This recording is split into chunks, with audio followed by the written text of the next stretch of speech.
요한복음 1장 1절부터 18절까지 보겠습니다. 태초에 말씀이 계시니라. 이 말씀이 하나님과 함께 계셨으니 이 말씀은 곧 하나님이시니라. 그가 태초에 하나님과 함께 계셨고 만물이 그로 말미암아 지은 바 되었으니 지은 것이 하나도 그가 없이는 된 것이 없느니라. 그 안에 생명이 있었으니 이 생명은 사람들의 빛이라. 빛이 어둠에 비치되 어둠이 깨닫지 못하더라. 하나님께로부터 보내심을 받은 사람이 있으니 그의 이름은 요한이라. 그가 증거하러 왔으니 곧 빛에 대하여 증언하고 모든 사람이 자기로 말미암아 믿게 하려 함이라. 그는 이 빛이 아니요 이 빛에 대하여 증언하러 온 자라.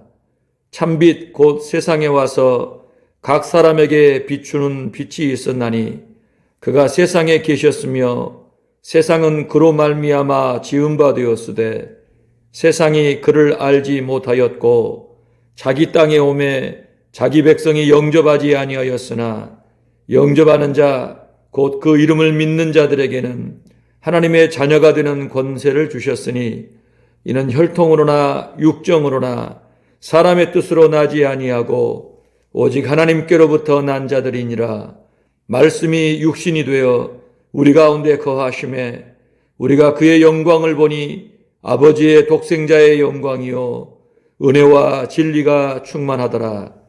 요한이 그에 대하여 증언하여 외쳐 이르되 내가 전에 말하기를 내 뒤에 오시는 이가 나보다 앞선 것은 나보다 먼저 계심이라 한 것이 이 사람을 가리킴이라 하니라. 우리가 다 그의 충만한 데서 받으니 은혜 위에 은혜로라. 율법은 모세로 말미암아 주어진 것이요 은혜와 진리는 예수 그리스도로 말미암아 온 것이라. 본래 하나님을 본 사람이 없으되 아버지 품속에 있는 독생하신 하나님이 나타내셨느니라. 아멘. 우리가 지난주까지 마태가 쓴 복음서 마태복음을 함께 배웠습니다. 새벽마다 마태복음을 쭉 조금씩 진행을 했더니 자료를 좀 찾아보니까 한 1년 정도 했더라고요. 그렇게 할 생각은 아니었는데 하다 보니 또 그렇게 진행이 됐어요.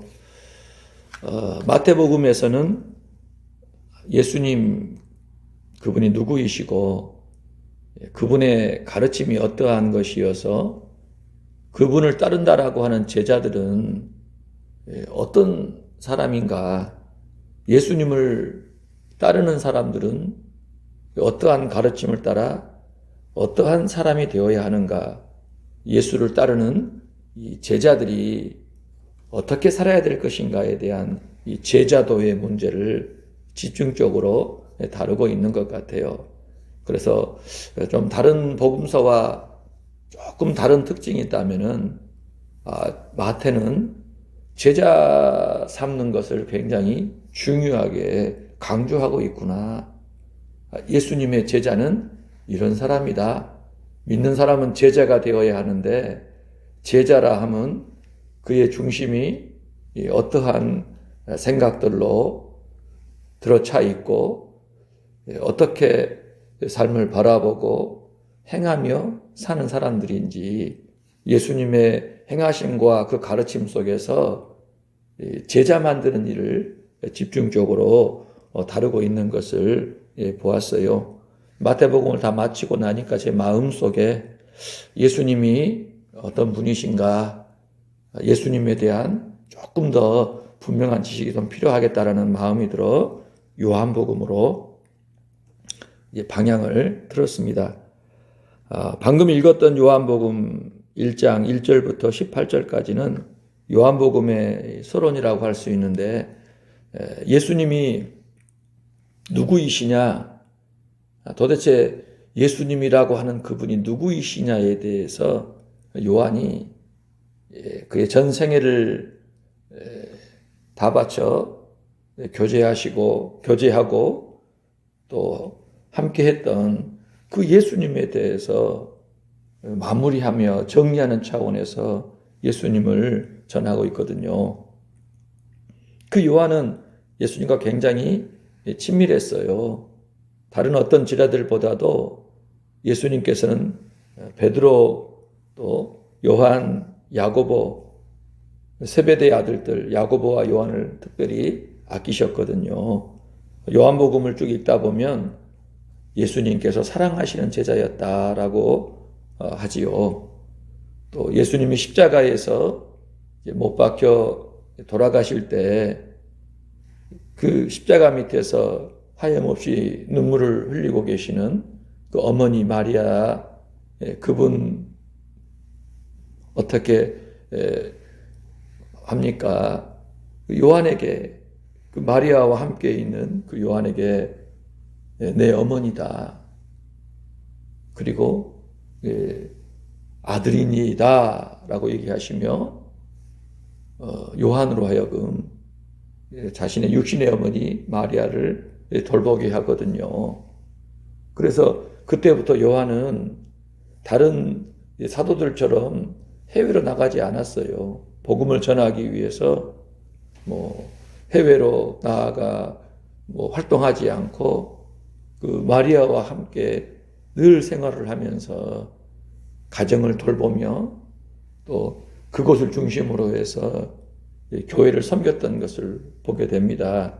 그래서 다른 사도들이 다 일찍 순교를 당한 반면에 사도 요한은 하나님께서 이 땅에 오래도록 좀 남겨두셔서 교회를 섬기도록 하신 부분들을 보게 돼요. 그래서 요한이 참 특별한 사역을 감당을 했는데, 그 예수님이 사랑하시고 또 누구보다 가까이 대하셨던 그 제자가 만난 예수님은 누구일까? 그 사람은 도대체 예수님을 어떻게 이해하고 있을까? 예수님에 대해서 자신의 모든 삶을 정리하며 글을 남긴다라고 할 때 그 예수님에 대해서 뭐라고 얘기할까? 마태나 마가나 누가의 경우에는 예수님의 출생으로부터 시작을 하거든요. 예수님이 태어난 이야기부터 죽으시고 부활하시고 승천하신 그 이야기를 다루는데, 요한복음은 출생 이야기를 하지 않아요. 공생의 이야기부터 사실 승천하시기 전까지의 이야기를 다루고 있거든요. 출생 이야기를 다루지 않으면 뭐 잘못된 거냐라고 할 때 사실은 요한은 이 땅에 태어나시기 이전의 이야기를 다루고 있거든요. 이게 무슨 말이냐? 그럴 수가 있는가? 아니, 사람이 세상에 태어나기 전에 존재했다나니, 지금 굉장히 우리의 사고에 큰 파문을 일으키는 그런 지금 표현을 쓴 거잖아요. 보통 사람은 엄마, 아빠로부터 태어나지 않습니까? 그런데 예수님은 분명히 엄마, 아빠로부터 태어난 것 같은데 알고 봤더니 영원전에 계셨다라고 증거하고 있는 거예요. 마태나 마가나 누가는 성령으로 잉태했다라는 정도로 표현을 하지요. 하나님의 아들이다. 하나님의 아드님께서 이 마리아의 태를 빌려 뜻을 이루시기 위하여 이 땅에 태어나셨다. 그런 정도로 예수님의 출생을 얘기한다면, 요한은 그 정도도 아니라 더 까마득한 그 옛날로부터 예수님이 존재했다라고 시작을 하는 거예요. 충격이지요. 그래서 예수님이 누구이시냐에 대해서 그분의 출생 이후로부터의 그 정의를 이야기하지 않고, 출생 전에, 심지어는 이 만물이 있기 이전에 하나님만 계셨던 그때에 하나님과 함께 계셨던 분으로 예수님을 이야기하는 거예요. 와, 충격이지 않습니까? 요한은 예수님이 이 공생애로부터 이제 자신을 만나 주시고 교제하면서 사랑받으며 친밀히 대했는데 자신의 생애를 다 보내고 예수님에 대해 이제 글을 남기고자 할 때 그 예수님에 대한 첫 표현이 뭐냐면 태초에 말씀이 계시니라. 이 말씀이 하나님과 함께 계셨으니 이 말씀은 곧 하나님이시니라. 그렇게 표현하고 있는 거예요. 창세기 1장 1절에 태초에 하나님이 천지를 창조하시니라. 태초에 하나님이 천지를 창조하시니라. 하나님이 계셔서 그분께서 이 우주 만물을 창조하셨다라고 표현하는데, 그러니까 이 만물이 창조되기 전에 하나님은 홀로 계셨겠지요. 그렇지요. 그래서 만물보다 하나님이 먼저 계신 것이잖아요. 그래서 영원하시다라고 하는데 그 하나님께서 뜻이 있으셔서 이 천지, 우주 만물을 지으신 겁니다. 그런데 요한복음에서는 태초에 말씀이 계시다라고 한 거예요. 이 말씀이 하나님과 함께 계셨다. 이 말씀이 하나님이시다라고 얘기한 겁니다. 그러면서 2절에서는요.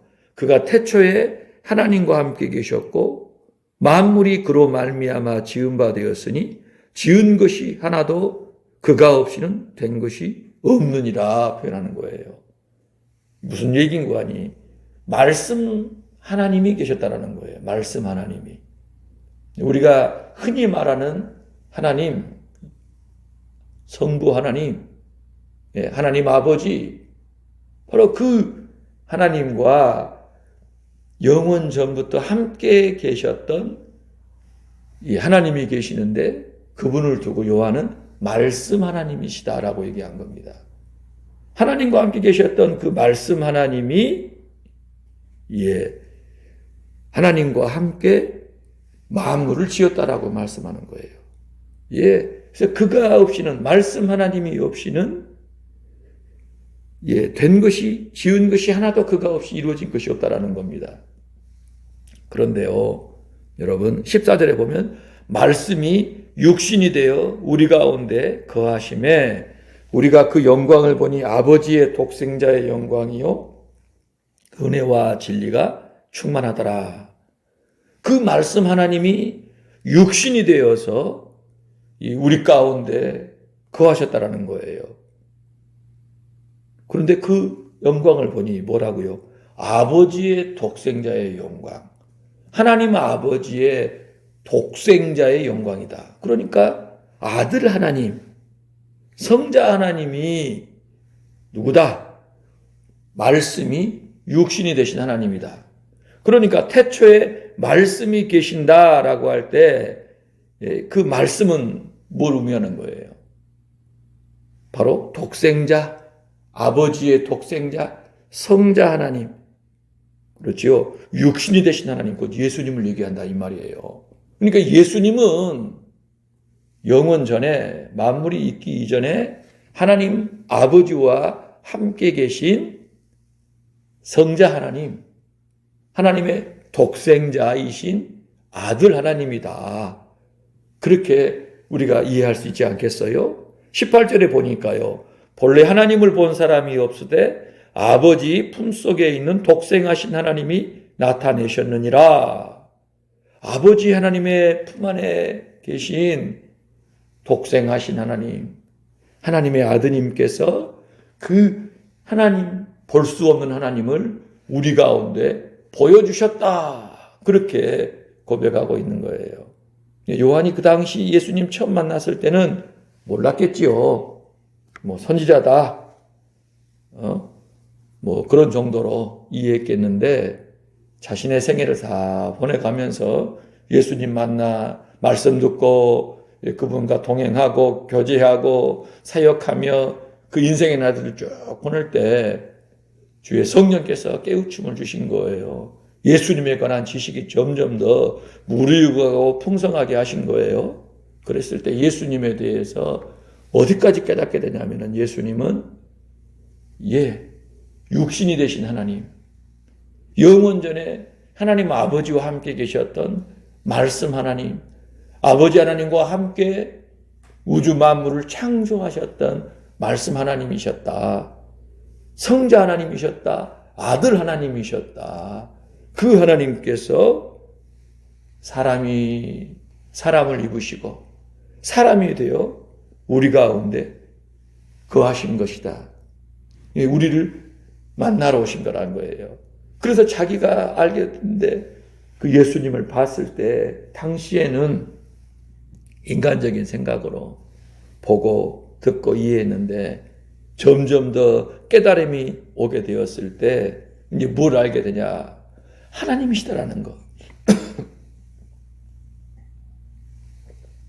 자신이 하나님을, 사람이 되신 하나님을 자기 눈으로 보고 자기 손으로 만지고 느끼며 교제하게 되었다라는 사실을 깨닫게 된 겁니다.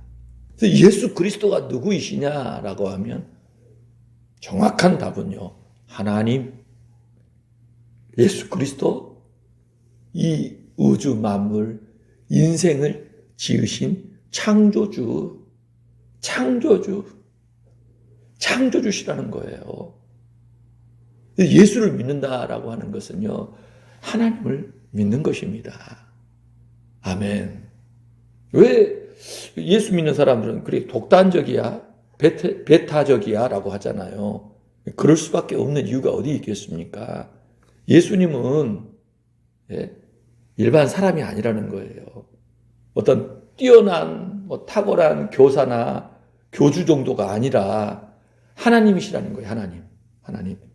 영원 전에 아버지와 함께 계신 하나님, 아들 하나님, 그 하나님을 말씀, 로고스다라고 표현한 것뿐입니다. 이 당시에 이 헬라의 문화가 굉장히 팽배했던 그 시기에 이 로고스라는 그 말을 즐겨 사용했기 때문에 그 당시 요한의 입장에서는요, 어찌하면 예수님을 잘 설명할 수 있을까? 헬라의 사상 가운데 이 로고스라고 하는 그 개념을 이용을 해서 예수 그리스도는 영원 전에 성부 하나님과 함께 계신 로고스 하나님, 아들 하나님, 독생자 하나님이다.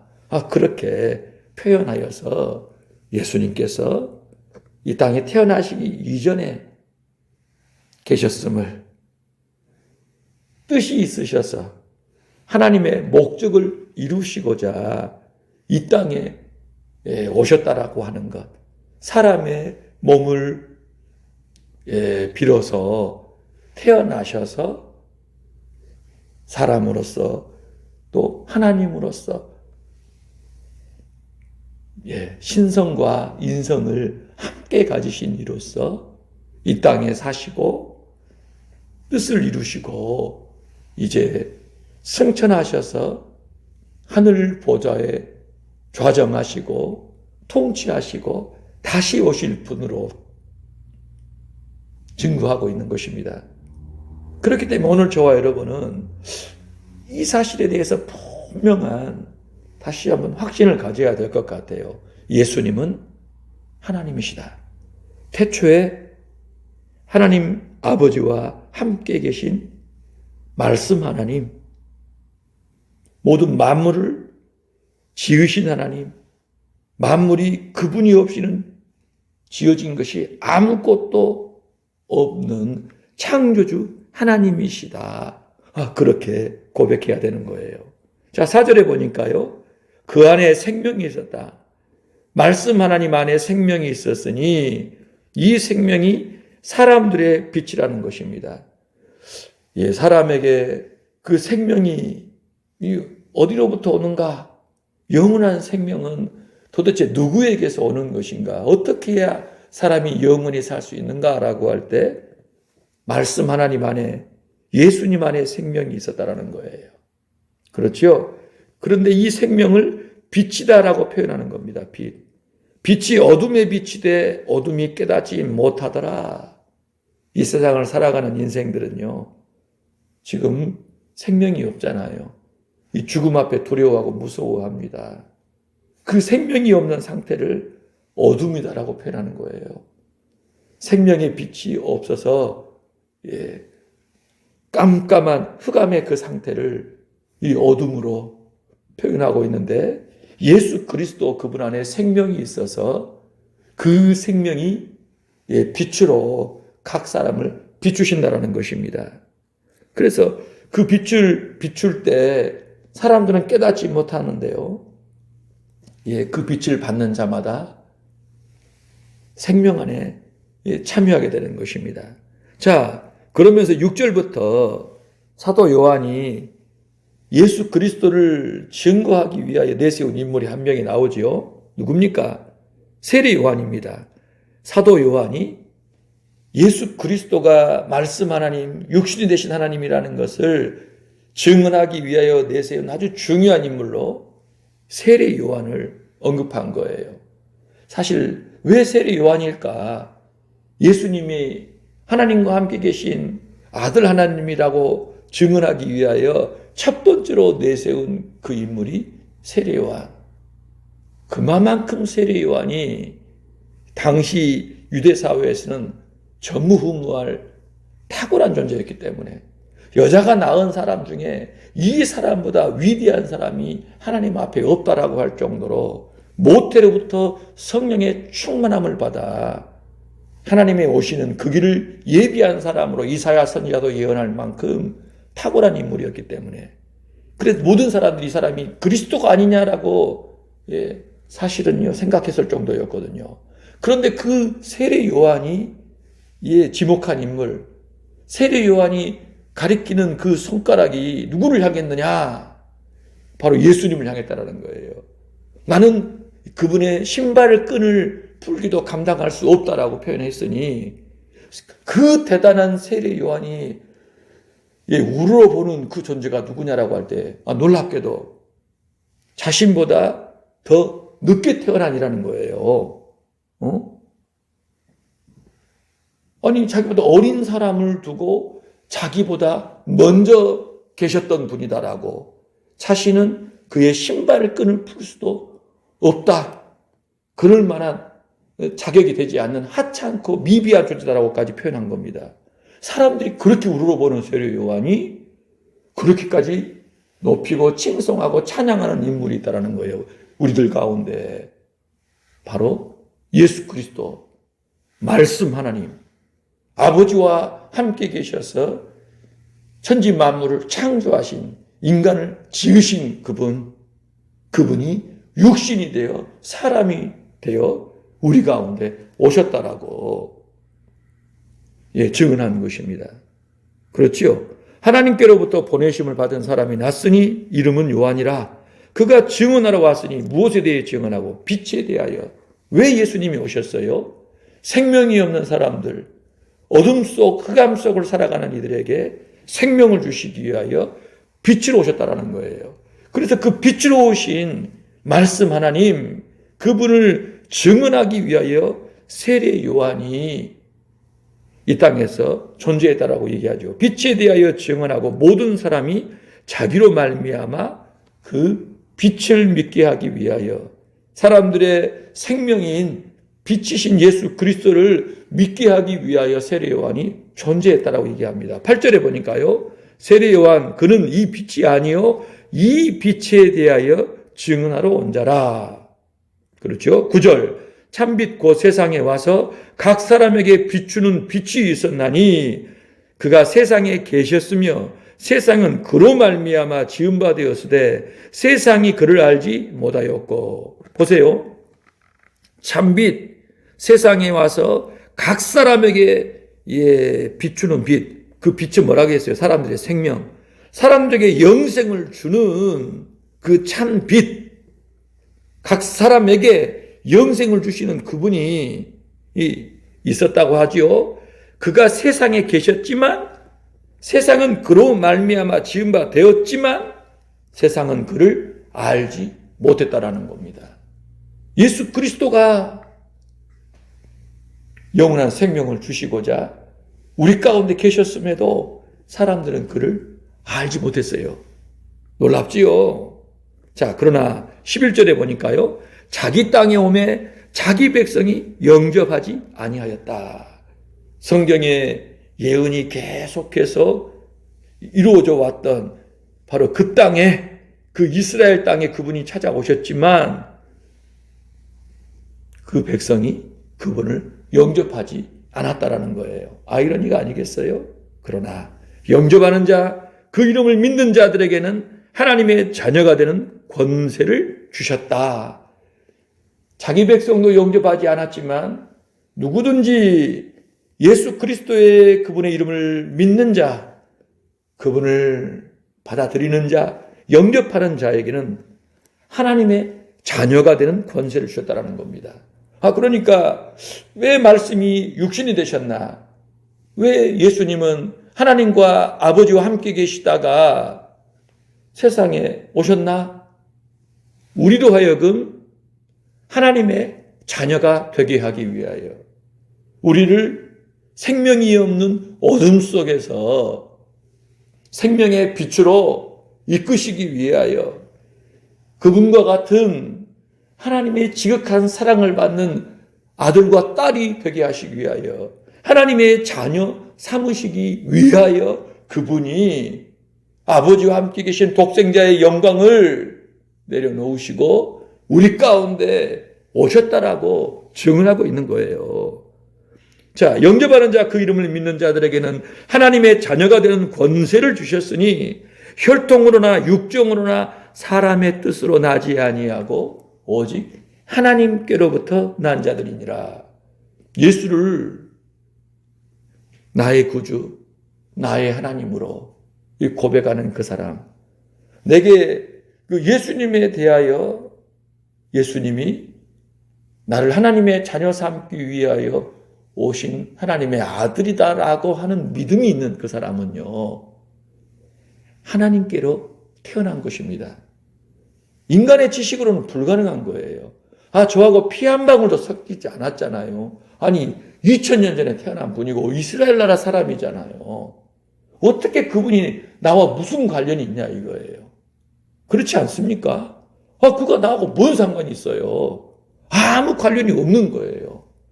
그런데 여러분, 이 지금 수천 년 동안 나라와 민족, 이 백성과 그 언어를 초월한 모든 곳에서 그 예수 그리스도의 이름을 부르고, 예, 그분을 위해 사는 사람이 얼마나 많습니까? 이게 도대체 어떻게 된 겁니까? 예수님은 어느 한 나라, 어느 한 민족의 신이 아니라는 겁니다. 선생이 아니라는 거예요. 창조주 하나님, 우주 만물과 인생을 지으신 그분이 때가 되면 오셔서 죽으셔서 우리를 죽음에서 멸망해서 우리의 죄에서 건지셔서 생명으로 아버지의 자녀됨의 그 나라와 영광으로 이끄셨다라고 하는 것이 성경의 증언이에요. 그래서 사도 요한은요, 평생 만났던 그 예수 그리스도에 대해 글을 쓰고자 할 때 태초에 말씀이 계시니라. 이 말씀이 하나님과 함께 계셨으니 이 말씀이 하나님이시니라. 그가 태초에 하나님과 함께 계셨고 만물이 그로 말미암아 지은 바 되었으니 지은 것이 하나도 그가 없이 된 것이 없느니라. 그 안에 생명이 있었으니 이 생명은 사람들의 빛이라. 아멘. 참빛 곧 세상에 와서 각 사람에게 비추는 빛이 있었나니 그가 세상에 계셨고 세상은 그로 말미암아 지은 바 되었으되 세상이 그를 알지 못하였고 자기 땅에 오며 자기 백성이 영접하지 아니하였으나 영접하는 자 곧 그 이름을 믿는 자들에게는 하나님의 자녀가 되는 권세를 주셨으니 이는 혈통으로나 육정으로나 사람의 뜻으로 나지 아니하고 오직 하나님께로부터 난 자들이니라. 할렐루야. 예수 그리스도를 아는 바른 지식 너무너무 중요합니다. 우리가 신앙생활을 하기 전에, 뭔가를 하기 전에 반드시 가장 기본적으로 기초적으로 충분하게 깨우치고 우리 안에 토대를 삼아야 될 부분이 있다면요, 예수 그리스도 그분이 누구이신가, 나와 어떤 관계이신가, 여러분, 그 부분입니다. 예수님은 하나님이세요. 나를 구원하러 오신 하나님. 나를 죄에서, 죽음에서, 멸망에서 구원하시기 위하여 오신 하나님입니다. 하나님이 직접 나 건지시려고, 나 살리시려고 세상에 오신 거예요. 아멘.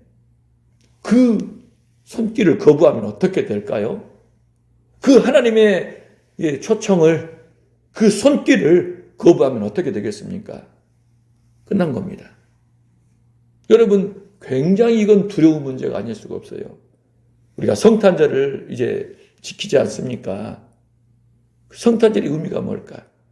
가장 정확한 성탄절의 의미는요, 하나님께서 나를 구원하시려고 세상에 오셨다. 나를 찾아오셨다라는 거예요. 예?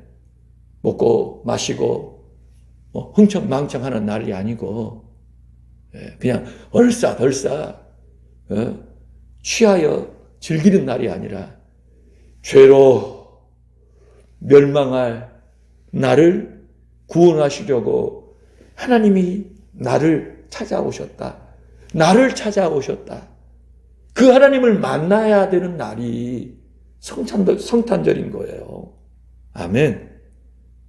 특별히 2025년 성탄이 그러한 은혜가 풍성하시기를 축복해요. 14절을 보세요. 말씀이 육신이 되어 우리 가운데 거하심에 우리가 그 영광을 보니 아버지의 독생자의 영광이요 은혜와 진리가 충만하더라. 할렐루야. 자, 세례 요한이 15절에 보니까요, 그에 대하여 증언하여 외치르되 내가 전에 말하기를 내 뒤에 오시는 이가 나보다 앞선 것은 나보다 먼저 계심이라는 것이 이 사람을 가리킵니다.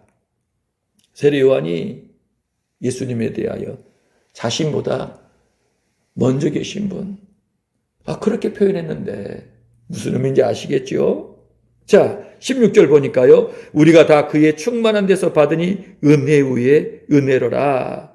사도 요한이 예수님이 전하시는 말씀, 가르치시는 말씀, 행하시는 그 이적들, 치유의 역사들, 축기의 역사들, 또 이 자연의 그 모든 이치를 거스르는 정말 기상천외한 이적들을 볼 때 이게 도대체 뭐냐? 도대체 이 사람이 누구길래 이럴 수 있는가? 예? 충격의 연속이었죠. 도대체 어떻게 폭풍을 잠잠케 할 수 있지? 말로 꾸짖어 가지고 잠잠케 할 수 있습니까? 어떻게 죽은 지 4일 된 사람을 무덤에서 나오라고 하니까 썩어서 냄새가 나는 사람이 회복이 되어서 걸어 나옵니까, 여러분? 어떻게 오병이어로 남자만 5,000명을 먹입니까? 배불리 먹입니까? 어떻게 사람이 바다 위를 걸어갈 수가 있어요? 상식을, 어떤 우리가 생각할 수 있는 모든 자연의 법칙들을 초월해버린 일들이 막 등장했거든요. 요한은요, 하나님이시기에, 하나님 그분이 친히 우리를 구원하시려고, 인생을 향한 하나님의 마음이, 뜻이 무엇인지를 보여주시려고 직접 나타나셔서 들려주시고 만져주시고 고쳐주시고 보여주셨다라는 겁니다. 하나님을 생생하게 느끼도록 해주셨다라는 거예요. 예수 그리스도가 바로 하나님 자신이라는 겁니다. 아멘. 그래서 그분을 만난 자들이 은혜 위에 은혜를 누리는, 은혜가 막 차고 넘치는 끝이 없는 그 은혜 속에서 푹 젖어서 살았다라는 거예요. 요한은 참 이상했겠죠. 도대체 이분은 누구지? 어쩌면 이분과 함께 있으면 이렇게 평안하고 행복할까? 어쩌면 이렇게 좋을까? 왜, 어떻게? 이분의 비결은 뭘까? 공생애는 함께 지내봤는데요, 흠을 잡을 데가 없잖아요. 자유롭고 기쁘고 평안하고 신비롭고 놀라운, 날마다 이루 표현할 길 없는, 지금까지 경험해보지 못했던 삶을 살게 된 겁니다. 결론은요, 하나님이셨기 때문에, 하나님이셨다라는 것. 그러니 예수 믿고 예수님 의지하고 살아가는 여러분, 그 삶이 얼마나 행복하고 복된 삶입니까? 오늘 저와 여러분이 지금 예수 믿고 있는데요. 혹시나 그 종교적인 형식에 갇혀서 정말 예수님의 맛을 못 느끼고 살진 않는지, 예수님과 함께 살고 있잖아요. 모시고 살고 있잖아요. 그 표현할 길 없는 생명력을 누리지도 못한 채 살아가고 있지 않은지 한번 점검해 봐야 합니다.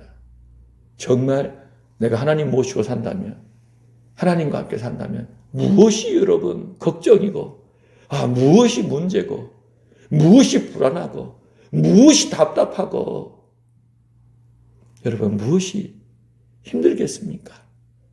하나님 모시고 사는데. 만약에 여러분 요즘 부자들 많잖아요. 막 천문학적인 막 돈을 가진 사람들 있잖아요. 일론 머스크니, 젠슨 황이니, 우리나라 치면 대기업의 그 회장들, 그 사람들의 자녀가 되었다 생각을 해보세요. 얼마나 여러분 든든할까요? 그러지 않겠습니까? 그러지 않겠어요? 이 세상에서 권력을 가진, 또 재력을 가진 그 사람을 내가 가장 가까운 사람으로 언제든지 그 사람의 그 모든 권력과 재력을 내가 사용할 수 있는 사람이라고 한다면요, 어디에 간들, 뭘 한들, 무얼 한들 두렵겠어요? 걱정이 되겠어요? 근심이 있겠어요? 당장 전화 한 통하면 되잖아. 오늘 저와 여러분은 그런 정도 아닙니다. 이 세상에 잘 나가는 그 모든 사람도요, 우리 주 예수 그리스도의 은혜를 따라 그분이 주신 호흡을 유지하며 살아가고 있을 뿐입니다. 그렇지 않습니까? 그분과 정당한 관계 형성이 되지도 않았어요. 그런 사람이 있을 수도 있고 없을 수도 있지만 우리만큼 사랑하시지 않잖아요. 우리와 예수님이 갖고 있는 그 관계만큼은 아닌데, 우리는 지금 예수님과 한 몸이 되어서 그분의 지독한 사랑 안에 거하며 살아가고 있는데, 양육을 받으며 살아가고 있는데, 그걸 전혀 깨닫지도 못하고 느끼지도 못하고 누리지도 못하고 벌벌벌벌 하며 살아가고 있다고 생각을 해보세요. 이 기가 막힐 노릇 아닙니까? 겨자씨만한 믿음이 있다면 너희가 주님의 탄식하지 않습니까? 예수님에 대한 믿음, 성경이 증언하고 있는 예수님에 대한 믿음이 도대체 어느 정도인지 정말 우리 자신을 깊이 살펴봐야 합니다. 이 시간 정말 기도가 터져 나와야 돼요. 예수님, 제게 예수님에 대한 바른 믿음을 주십시오. 바른 견고한 지식을 주십시오. 성경이 지금 증언하고 있는 그 지식 그대로를 제가 받아 그 지식 그대로 예수님 믿고 따르게 해주십시오. 자유하게 해주십시오. 생명이 충만하게 해주십시오. 이 땅을 살아갈 때 예수님과 함께 누리며 살게 하소서. 여러분, 그 기도가 터져 나와야 될 줄로 믿어요. 자, 17절 보겠어요. 율법은 못으로 말미암아 주어진 것이요 은혜와 진리는 예수 그리스도로 말미암아 온 것이라. 여러분, 율법이 생명이지만 죄인인 인간은요, 율법을 지킬 수가 없어요. 그래서 율법을 통해 우리는 죄인이란 것만 알게 됩니다. 그렇죠? 그러나 예수 그리스도를 만나게 되면은요, 그분의 의를 힘입어 우리가 율법을 이제 즐거이 지킬 수가 있게 됩니다. 아멘. 예수 그리스도로 말미암아 하나님이 주신 생명의 법인 그 율법을 우리가 깨닫게 되고 지키며 자유하게 됩니다. 향유할 수 있게 된 겁니다. 예수 그리스도의 공로 의지하여 그분의 의를 힘입어 그분 안에서 하나님의 자녀가 되어 아들이 되어 딸이 되어 하나님을 영화롭게 하는 전혀 새로운 새 삶을 살게 되는 거예요.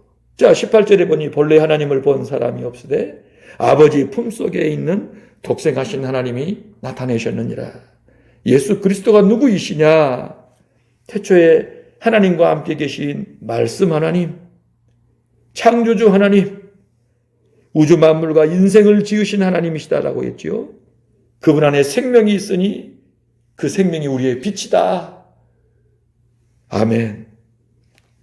우리에게 빛으로 오셔서 영원한 생명을 주신 바로 독생자 하나님, 아들 하나님, 나를 구원하시기 위하여 사람을 입으신 하나님, 육신이 되신 하나님, 나를 그렇게까지 사랑하신다는 사실을 꼭 기억하시기를 주의 이름으로 축복합니다. 이 말씀 생각하면서 예수님 더 알게 해주세요. 예수님에 대한 바르고 견고한 지식 내 안에 깊이 새겨주셔서 이 지식 가운데 정말 예수 그리스도를 뜨겁게 사랑하고 예수님과 뜨겁게 교제하며 예수님과 함께 살아가는 저의 인생 되게 해주소서. 예수님과 함께 살면 여러분 끝입니다. 하산해도 된다라는 거예요. 신앙의 결국 최종 목표가 뭘까? 예수님과 함께 사는 겁니다. 예수님이 누구이신 줄 알고 그 예수님 내가 모셨다라는 거 알고 이제 예수님과 함께 살면 하산해도 되는 거예요. 어디든지 가도 되는 겁니다. 어디든지 부르심 따라 예수님과 함께 어디든지 가면 되는 거예요. 근데 문제는 뭐죠? 왜 하산을 해서는 안 됩니까? 왜 물 기르고 빨래하고 밥 짓고 계속 그렇게 해야 되는 거예요? 예수님을 모르니까. 세상이 더 대단해 보이고 세상이 더 커 보이고 세상 그렇게 알고 싶어가지고 안달이 나 있으니까 너 얼른 가서 물 길러 오너라. 저기 골짜기까지 내려가가지고 물 길러 오너라. 손이 추운데 빨래해라. 내 빨래만 하지 말고 네 빨래도 하고 이것도 빨아라. 반찬이 이렇게 맛이 없냐? 우리가 스승한테 무술 배우기 위해서 나와왔던 청년들 있잖아요. 우리 영화 보면 과거에 중국 영화 보면 아니 지금 무술 배워서 복수해야 되는데 나 괴롭힌 악당들 물리쳐야 되는데 가르쳐 줘야 될 무술을 안 가르쳐주고 맨 빨래 시키고 밥 짓게 만들고 허드렛 일만 시키는 거예요. 그러니까 입이 이만큼 부러터가지고 그렇지 않습니까? 그런데 나중에 알고 봤더니 다 이유가 있었잖아요. 무술을 제대로 가르쳐주기 위한 기본적인 과정으로 내다보고 그걸 시키는데 생각이 짧으니까 자기 생각만 하니까 어때요? 저렇게 모질고 악한 스승이 있구나, 사부가 있구나, 어떻게 하면 골탕 먹일까 그런 생각을 하지 않습니까? 제가 그렇다라는 얘기는 아닙니다. 저는 그런 수준도 안 되고 자격도 안 되는데 예수님 앞에서 저와 여러분이 지금 어떤 모습일까? 하나님 앞에서 저와 여러분이 어떤 모습일까 하는데 우리는요, 마음이 콩밭에 가 있다라는 거예요. 조금 배워가지고 써먹을 생각만 해. 복수할 생각만 한다 이 말이에요. 세상에서 짠 나타내가지고 봐라 나다. 나 대단하지? 근데 무술 영화 보면 꼭 얘가 이제 좀 배웠다 하면은 스승은 가만히 있어. 너 아직 때가 아니야. 너 더 배워야 돼. 절대 어디 나가고 얼굴 비치지 말고 누구하고 싸우지 마. 그런 얘기하면 어떻게 해요? 꼭 가서 사고치고 오잖아요. 그 일을 더 그르치게 돼버리고 문제를 복잡하게 만들어요. 꼭 그래 스승을 다치게 하거나 죽게 만드는 일을 꼭 한다 이 말입니다. 오늘 저와 여러분이 지금 신앙이 어떤 상태인가? 내가 지금 정상 궤도에 들어와서 그 궤도 가운데서 운행하고 있는가? 아니면 아직도 지금 이탈해가지고 헤매고 있지는 않은가? 살펴봐야 합니다. 예수 그리스도라는 그 바른 지식 가운데 견고하게 세워져 가야 합니다. 요한은 자신의 인생이 다 되는 시점에 예수님에 대한 글을 남겼어요. 전 생애를 예수와 함께 보내며 이런저런 저런 일, 이런 말씀 저런 말씀 다 겪고 이제 죽음이 그 임박한 상황이에요. 요한이 한 기가 막힌 일이 있다라고 했죠. 요한이 이제 삶을 다 마감할 즈음에는요, 사도들도 없고 함께했던 믿음의 사람들이 없었어요. 그래서 예수님에 대한 수많은 사람들의 이야기가 이제 가득 차게 된 겁니다. 책들이 막 나오게 된 거예요. 그런데 어떤 게 진짜지?